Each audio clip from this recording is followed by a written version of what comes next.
Let's just take a breath for a second, right here. Does it ever feel like it's all just too much? Like the world is spinning just a little too fast and you're really struggling to hold on. I want to speak directly to that feeling right now.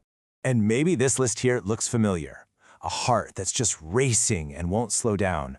Shoulders that feel like they're permanently tense way up by your ears. Or maybe it's that tight sinking knot in your stomach and the thoughts that just spiral, making you feel completely out of control. If that's where you are right now, I just want you to know that's a very real feeling, and you are not alone in it. So, what can we do about it, right, in this moment? We're going to try a simple but really powerful exercise to ground you, to pull your attention away from all that noise and back into the here and now. We'll do it together.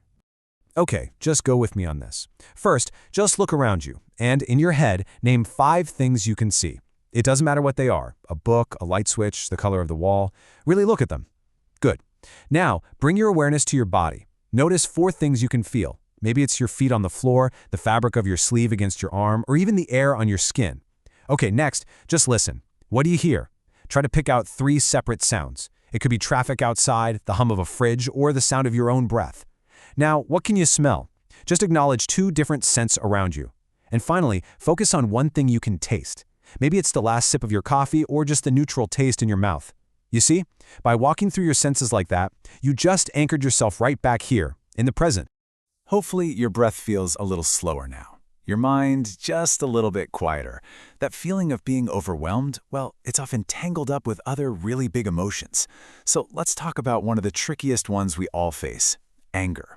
It's a totally normal human emotion, but boy, when it feels like it's in the driver's seat, it can cause some real damage. Now, this is so important because it goes against what a lot of us have been told our whole lives. You know the common advice, right? Just let it out or go punch a pillow. The idea is that you have to vent to get rid of the anger. But it turns out a huge meta-analysis from 2024 shows pretty much the opposite. Doing things that get you all revved up and increase your arousal, like yelling or punching things, can actually pour fuel on the fire. It makes the anger stronger, not weaker.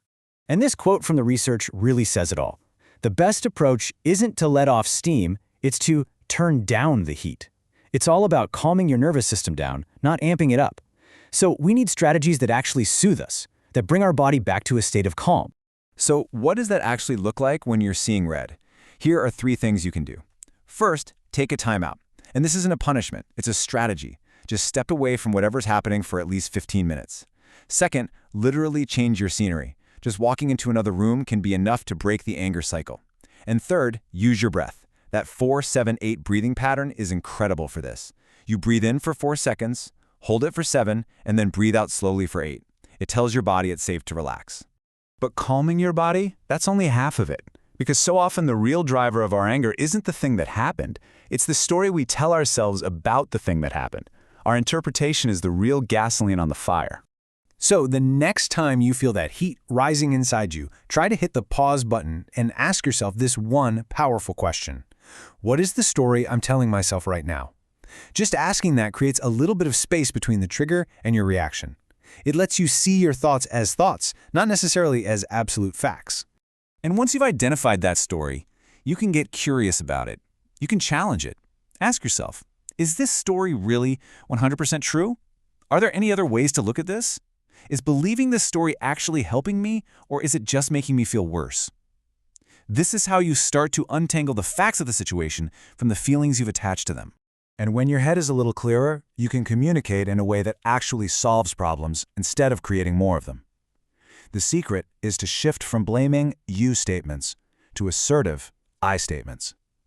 So instead of, you never listen, which just puts someone on the defensive, you could try, I feel unheard when I'm interrupted. It's a game changer. You're just talking about your experience, not attacking them.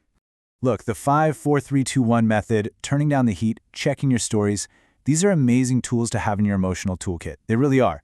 But if you find yourself having to pull them out every single day, if managing anger and overwhelm feels like a constant, exhausting battle, that might be a sign that it's time to get some extra support.